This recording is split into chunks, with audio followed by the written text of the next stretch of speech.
Welcome to hashtagfood. இன்னைக்கு நம்ம பார்க்க போற ரெசிபி சூப்பரான ரவா லட்டு. இதை நம்ம வீட்லயே எப்படி செய்றோம் அப்படின்றத இன்னைக்கு ரெசிபில பார்க்க போறோம். முன்னாடி நம்ம சேனல் hashtagfood சப்ஸ்கிரைப் பண்ணாத வியூவர்ஸ் சப்ஸ்கிரைப் பண்ணி மறக்காம நோட்டிஃபிகேஷன் பெல் கிளிக் பண்ணிக்கோங்க. வாங்க இந்த ரெசிபி எப்படி செய்யறது, இதுக்கு என்னென்ன பொருள் தேவை அப்படின்றத இப்ப பார்க்கலாம். நம்ம ரவா லட்டு செய்யறதுக்கு நான் 200 கிராம் ரவை எடுத்திருக்கேன். 100 கிராம் சர்க்கரை, 100 கிராம் பால், முந்திரி, திராட்சை, ஏலக்காய், இது கூட நெய். இது மட்டும் தான் இதுக்கு தேவையான பொருள். நீங்கள் மெஷர்மெண்ட் வந்து இது நீங்கள் எந்த கப்பில் எடுக்கிறீங்களோ அதில் பாதி தான் நம்ம சர்க்கரை எடுக்கணும். நம்ம எந்த கப்பில் எடுத்துனாலும் பரவாயில்ல, நம்ம அதோட பாதி தான் நம்ம சர்க்கரை எடுத்துக்கணும். இப்போ இது எப்படி செய்கிறது அப்படின்றத பார்க்கலாம். இப்போ நான் அடுப்பில் வந்து ஒரு பேன் வச்சுருக்கேன். பேன் வச்சு ஒரு 1/2 டீஸ்பூன் நெய் ஊற்றிருக்கேன். இப்போ நெய் வந்து உருகுனதும் நம்ம எடுத்து வச்ச ரவா வந்து போட்டுட்டு நல்லா இதை ரோஸ்ட் பண்ணணும். லைட் ப்ரௌன் கலரில் வரும், அது வரைக்கும் நம்ம ரோஸ்ட் பண்ணணும். இங்கே பாருங்கள், இந்த மாதிரி லைட்டாக செவந்திருக்கணும். ரொம்ப லைட்டாக தான் கலர் மாறி இருக்கும். நல்லா நெய்யில் வறுத்ததும் அந்த நெய்யும் ரவையும் ஃப்ளேவர் சூப்பராக இருக்கும். அந்த டைமில் வந்து இதை ஆஃப் பண்ணிவிடுங்க. நான் மீடியம் ஃப்ளேம்லேயும் கம்மியாக தான் வச்சு நான் குக் பண்ணியிருந்தேன். ஒரு 6 to 7 மினிட்ஸ் இது நல்லா இந்த மாதிரி வறுத்ததுக்கப்புறம் அடுப்பை ஆஃப் பண்ணிவிட்டு இது நான் மிக்சர் ஜாரில் 2 ஏலக்காய், எடுத்து வச்ச சர்க்கரையும் இதில் போட்டுக்கிறேன். இப்போ இதை நல்லா பொடி பண்ணிடணும். பொடி பண்ணதும் சர்க்கரையோட குவான்டிட்டி வந்து அதிகமாகிடும். அதனால தான் நான் உங்களுக்கு பாதி கப் போதும்னு சொன்னேன். இப்போ இதை நல்லா பொடி பண்ணிடணும். சர்க்கரையும் ஏலக்காவையும் நல்லா பொடி பண்ணியாச்சு. இப்போ நம்ம எந்த பவுலில் இதை மிக்ஸ் பண்ண போகிறோமோ அந்த பவுலில் இதை நான் ட்ரான்ஸ்ஃபர் பண்ணிக்கிறேன். இப்போது நம்ம இந்த ரவையையும் இந்த மிக்சர் ஜாரில் போட்டு லைட்டாக ஒரு 2 திருப்பு திருப்பிக்கணும். ரொம்ப பவுடர் ஆகிடக்கூடாது. இங்கே பாருங்கள், இந்த மாதிரி கொஞ்சம் நல்லா ஒரு 2 சுற்றி எடுத்திருக்கேன். நம்ம இருக்கிற ரவை சைஸை விட பாதி ஆகிடும். இப்போ இதையும் அந்த சுகரோட நம்ம சேர்த்துக்கலாம். கரண்டி வச்சுருக்கேன்.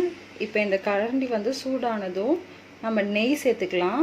நெய் வந்து உங்களுக்கு விருப்பத்துக்கு ஏற்ற மாதிரி சேர்த்துக்கலாம், நிறையாவும் சேர்த்துக்கலாம். அப்படி இல்லைன்னா நீங்கள் அதுக்கேற்ற மாதிரி நீங்கள் சேர்த்துக்கலாம். இப்போ நான் இதில் வந்து இந்த மாதிரி 2 டேபிள் ஸ்பூன் நெய் எடுத்திருக்கேன். இப்போ நெய் நல்லா உருகணும்.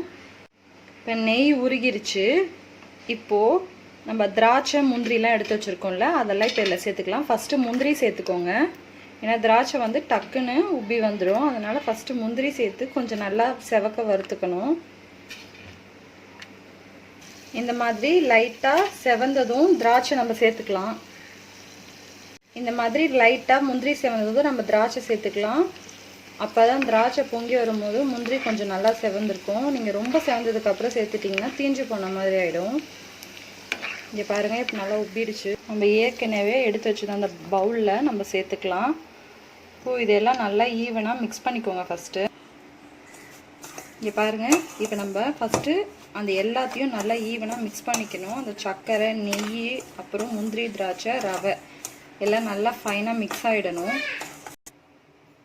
இப்போ நம்ம பால் நம்ம முன்னாடியே காய்ச்சி ஆற வச்சு எடுத்து வச்சுருக்கோம்ல, இப்போ அந்த பாலை வந்து இப்போ இதில் கொஞ்சம் கொஞ்சமாக சேர்த்துக்கோங்க. நிறையா சேர்த்துடக்கூடாது. மிக்ஸ் பண்ணிக்கோங்க. பால் நிறையா சேர்த்துறாதீங்க. லைட்டாக சூடாக இருக்கும் போதே இதை அப்படியே உருண்டை பிடிச்சிடணும். இந்த மாதிரி லைட்டாக சூடாக இருக்கும் போதே, உங்களால் சூடு தாங்க முடிகிற அளவுக்கு சூடாக இருக்கிற போதே இந்த மாதிரி கொஞ்சம் கொஞ்சமாக இதை எடுத்து இந்த மாதிரி பிடிச்சி வச்சுக்கோங்க. இந்த மாதிரி பிடிச்சி வச்சுக்கோங்க. நான் இது எல்லா லட்டையும் பிடிச்சிட்டு நான் உங்களுக்கு வீடியோ காட்டுறேன். நான் எடுத்து வச்சிருந்தது 100 ml பால். ஆனால் அதில் வந்து ஒரு 1/4 கிளாஸ் தான் நான் யூஸ் பண்ணியிருப்பேன். அந்த மாதிரி கொஞ்சம் கொஞ்சமாக ஊற்றி பிடிச்சிக்கோங்க.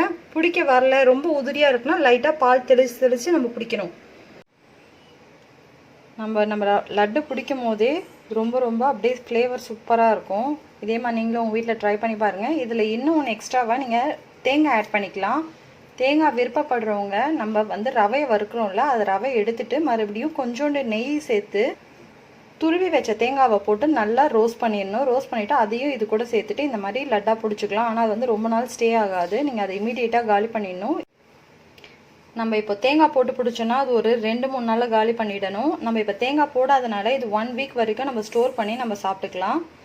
இந்த ரெசிபி உங்களுக்கு பிடிச்சிருந்தனா நம்ம கமெண்ட் பாக்ஸில் உங்கள் சஜஷன் ஷேர் பண்ணுங்கள். இதே மாதிரி வேறு ஒரு ஈஸியான இன்ட்ரெஸ்டிங்கான ரெசிபியோட மறுபடியும் உங்களை மீட் பண்ணுறேன். Bye bye from Sathya. Thanks for வாட்சிங் த வீடியோ.